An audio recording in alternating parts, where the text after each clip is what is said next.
Welcome बच्चों। आज हम जानेंगे गोलीय दर्पणों द्वारा प्रतिबिंबों का बनना। गोलीय दर्पण, अवतल दर्पण और उत्तल दर्पण दोनों के द्वारा ही प्रतिबिंब बनते हैं। पहले हम जानेंगे कि अवतल दर्पण द्वारा किस प्रकार के प्रतिबिंब प्राप्त होते हैं। अवतल दर्पण में कुल 6 स्थितियां संभव होती हैं, जिसमें पहली स्थिति है कि जब वस्तु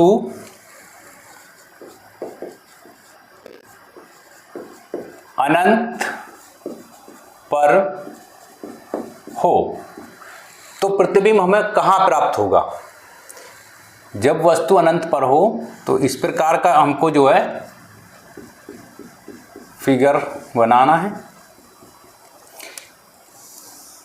वस्तु कहीं दूर अनंत पर है, प्रकाश किरण आई वहां से, अनंत पर वस्तु स्थित है और दर्पण से टकराकर फोकस से वापस लौट आई। इसी प्रकार अगर हम यहां देखते हैं, यहां से यहां भी इसी प्रकार से प्रकाश किरण टकराकर लौट गई। ये है फोकस। ये आप लोग जानते हैं, जो प्रकाश किरणें अक्ष के समांतर होती हैं, ये समांतर होती हैं, वो दर्पण से टकराने के बाद फोकस से होकर जाती हैं।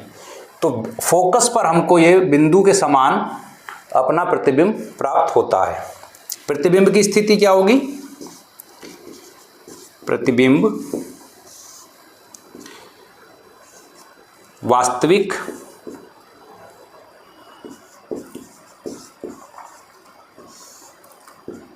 उल्टा फोकस पर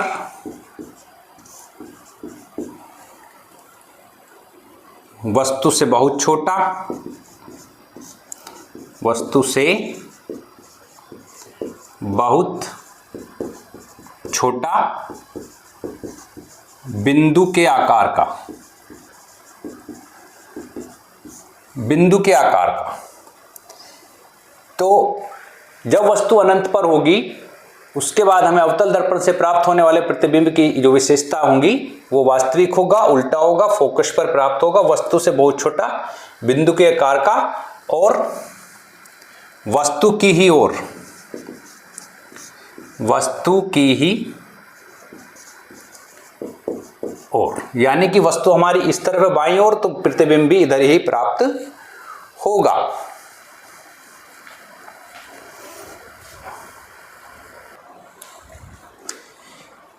इसका एक चित्र और प्राप्त हो सकता है हमको। ये हमारा अवतल दर्पण। अब वस्तु अनंत पर कहीं है तो पहले एक प्रकाश किरण हमारी जाएगी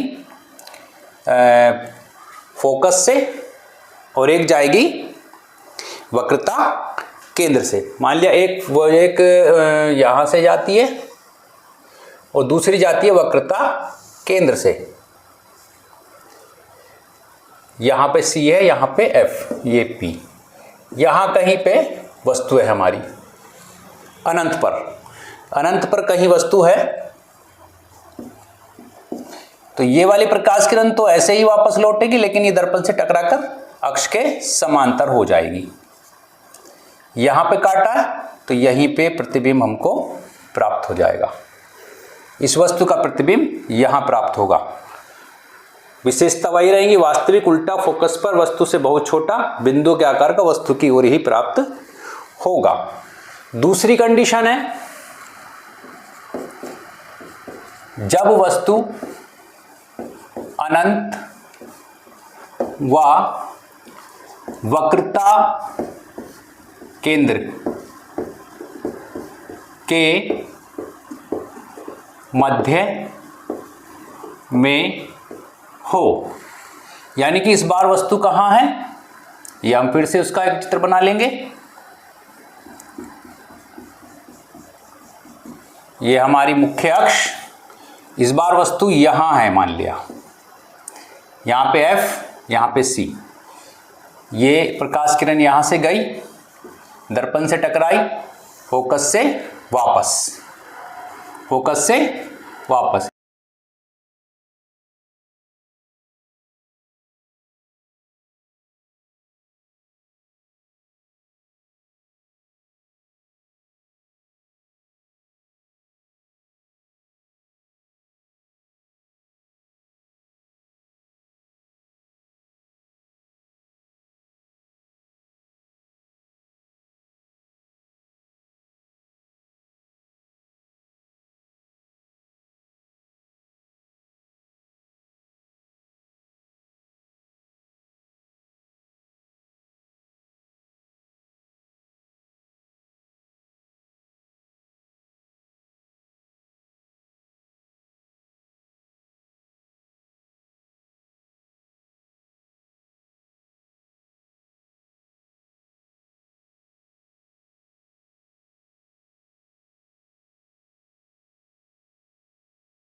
अब देखते हैं स्थिति 2।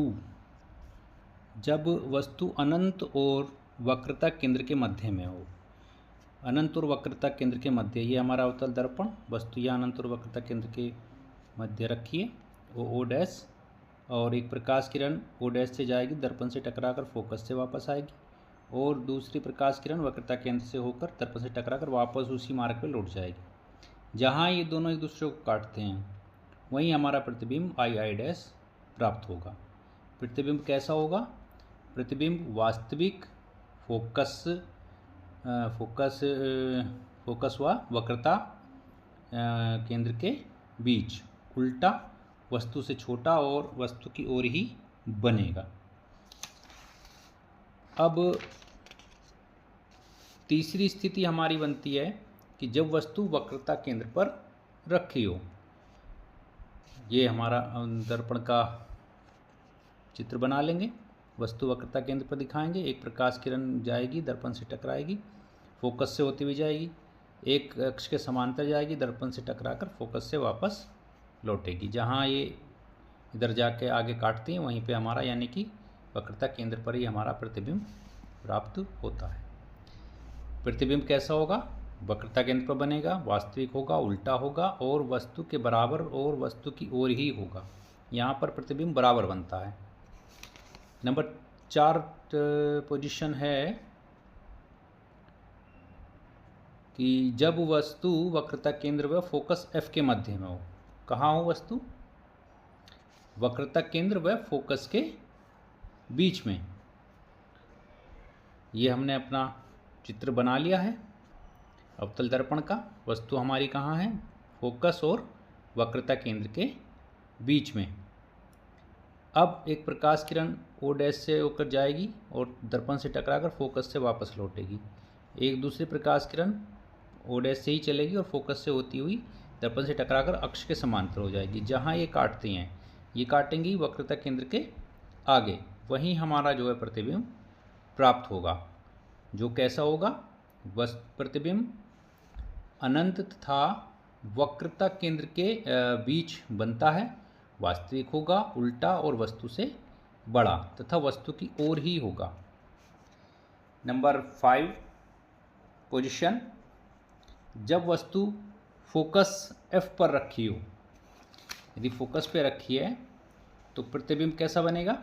ये हमने अवतल दर्पण बना लिया है, वस्तु फोकस पे रखी है, प्रकाश किरण इस बिंदु से होते हुए और दर्पण से टकराकर फोकस से वापस लौट आती है। एक प्रकाश किरण इसके एक ऊपरी सिरे से चलेगी जो कि दर्पण से टकराकर पीछे वक्रता केंद्र से होती हुई जाएगी और ये दोनों प्रकाश किरणें अनंत पर जाएंगी। ठीक है, तो प्रतिबिंब हमको मिलेगा अनंत पर बनेगा, वास्तविक, उल्टा, वस्तु से बहुत बड़ा और वस्तु की ओर। नंबर 6 पोजीशन है, वस्तु फोकस F व ध्रुव P के मध्य में है। ध्रुव ये दिख रहे हैं, ठीक है, ध्रुव और F के मध्य में। तो प्रतिबिंब जब हम प्रकाश किरण एक दर्पण से टकराएगी, वापस लौटते हुए ये फोकस से जाएगी। एक प्रकाश किरण ऊपरी सिरे से जाएगी, फिर पीछे मिलाएंगे तो वक्रता केंद्र पर, और आगे बढ़ाते इनको दर्पण के पीछे आगे बढ़ाएंगे डैश करते हुए, तो जहाँ पे ये मिलेंगी वहीं हमें प्रतिबिंब आभासी, सीधा और वस्तु से बड़ा दर्पण के पीछे प्राप्त होता है। तो इस प्रकार हमारे अवतल दर्पण के 6 प्रतिबिंब बनते हैं।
बच्चों, उत्तल दर्पण में प्रतिबिंब बनने की 2 स्थितियां संभव हैं। कौन कौन सी? पहली तो है जब वस्तु अनंत पर हो, तो इसमें हमें जो प्रतिबिंब किस प्रकार का मिलेगा, ये हमारा उत्तल दर्पण ये मुख्य अक्ष, प्रकाश किरण यहाँ से आएगी और ये यहाँ से टकराने के बाद ये जाएगी फोकस से होकर इधर परावर्तित हो जाएगी। इसी प्रकार से इधर से भी यदि देखते हैं तो ये भी फोकस से होके जाएगी।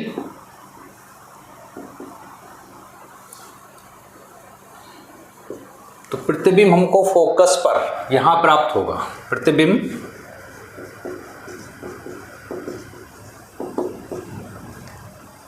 दर्पण के पीछे फोकस पर आभासी सीधा और वस्तु से बहुत छोटा, यानी कि वस्तु से बहुत छोटा हमको प्राप्त होगा। दूसरी स्थिति क्या है? वस्तु कहीं पर भी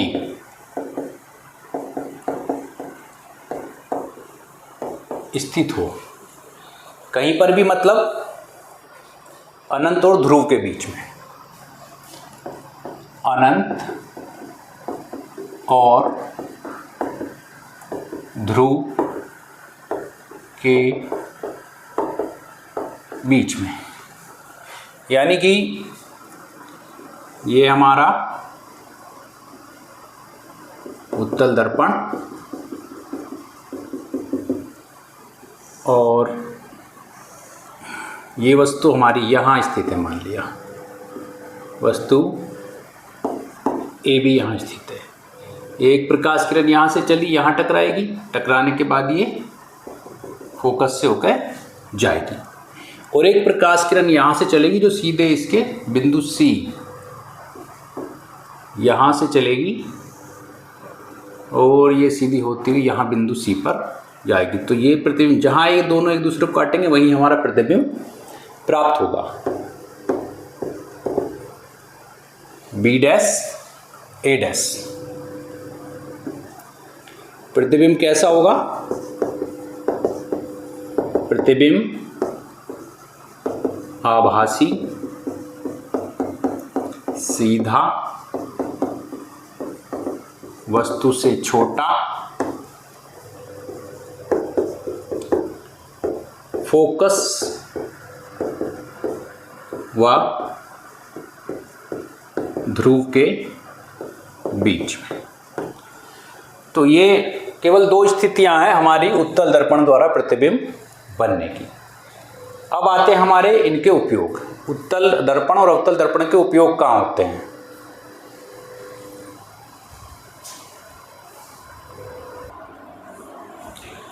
अब देखते हैं गोलीय दर्पणों के उपयोग। अवतल दर्पण, उत्तल दर्पण। अब इनके उपयोग कहाँ कहाँ होते हैं? उपयोग एक तो हजामत बनाने में, जो हम शेविंग कराने जाते हैं ना, जो बाल कटाने जाते हैं नाई की दुकान में, तो वहाँ पर जो शीशा लगा होता है जिसमें हमारा चेहरा बड़ा दिखाई देता है, वो होता है अवतल दर्पण। दूसरा, डॉक्टरों द्वारा आँख, नाक, कान, गला व दांत आदि के निरीक्षण में, क्योंकि ये बहुत छोटे छोटे अंग हैं हमारे, वहाँ पर हम सामान्य आँख से नहीं देख सकते, इसलिए डॉक्टर जो है उनकी जांच करने के लिए भी अवतल दर्पण का उपयोग करते हैं। टेबल लैंपों के शेड्स में, छोटे यानी थोड़े स्थान को अधिक प्रकाशित करने में, तो टेबल लैंप के छोटे बल्ब होते हैं, उसको जबकि पूरी मेज पर प्रकाश देना होता है, इसलिए उसमें भी हम अवतल दर्पण का उपयोग करते हैं। वो रिफ्लेक्ट होकर पूरे मेज पर प्रकाश को फैला देता है। मोटर कारों, स्टीम रो, सर्च लाइट और रेल के इंजनों में, इनको क्योंकि बहुत दूर तक देखना होता है तो वो लाइट को दूर तक फोकस करते हैं, बहुत दूर तक फोकस करते हैं, उसमें भी ये लगे होते हैं। सौर भट्टियाँ में, सौर भट्टियाँ होती हैं, उनको प्रकाश को वहाँ केंद्रित करने की आवश्यकता पड़ती है, वहाँ पर भी हमें ये अवतल दर्पण का ही उपयोग करना होता है। अब उत्तल दर्पण का कहाँ होता है? वाहनों के बैक मिरर और साइड मिरर के रूप में, जिससे पीछे में बराबर में आने वाले वाहनों को हम देख सके। आपने देखा होगा जब हम बस में या कार में सफ़र करते हैं तो एक ऊपर एक शीशा लगा होता है यहाँ ऊपर की तरफ, और एक उनके साइड में शीशे लगे होते हैं ऐसे। उनसे हमको ये हेल्प मिलती है कि पीछे आने वाले वाहन और बराबर में आने वाले वाहन को हम आसानी से देख पाते हैं और अपनी कार को आसानी से चला सकते हैं। दूसरा है बाजारों व गलियों में लगे लैंपों के जो लैंप जो होते हैं उनमें भी ये उत्तल दर्पण ही लगा होता है। उससे क्या होता है कि वो प्रकाश को फैला देता है। आप लोगों ने देखा होगा छोटा बल्ब लगा होता है वहाँ पर, और जबकि प्रकाश पूरे रास्ते में फैला होता है। तो इस तरह से हमारे जो है ये भी गोलीय दर्पणों के दोनों के उपयोग भी हो गए। इसके साथ ही टॉपिक हमारा कंप्लीट हो जाता है। Thank you.